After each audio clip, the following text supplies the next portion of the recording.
Subscribe and share my channel Sudarsana. ఓం శ్రీ గణేశాయ నమః. శ్రీ గురుభ్యో నమః.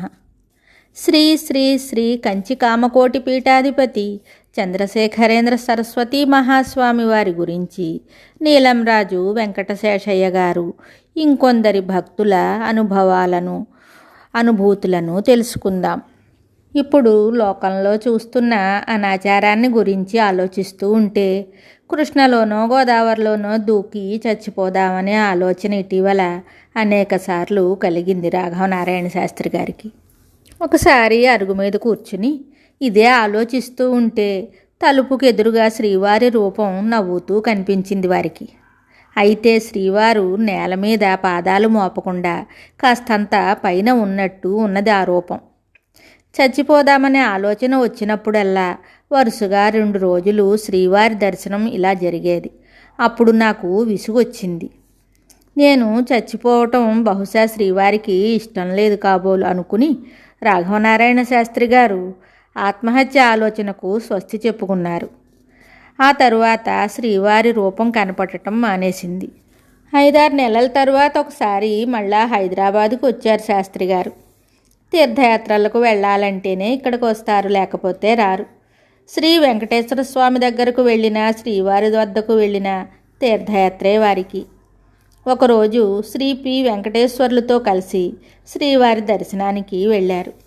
చందోలు శాస్త్రి గారు వచ్చారని ఆయన శ్రీవారితో చెప్పారు. శాస్త్రి గారిని ఉద్దేశించి శ్రీవారు నీ సమస్య ఏమైంది అని అడిగారు. ఏం సమస్య అన్నారు శాస్త్రి గారు. అప్పుడు శ్రీవారు అనాచారం కోసం చావటం.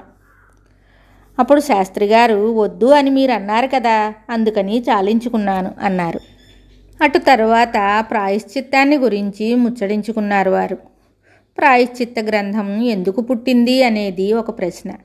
తప్పు చేస్తే దిద్దుకునేందుకు గాను ప్రాయశ్చిత్తం ఉద్దేశించారు.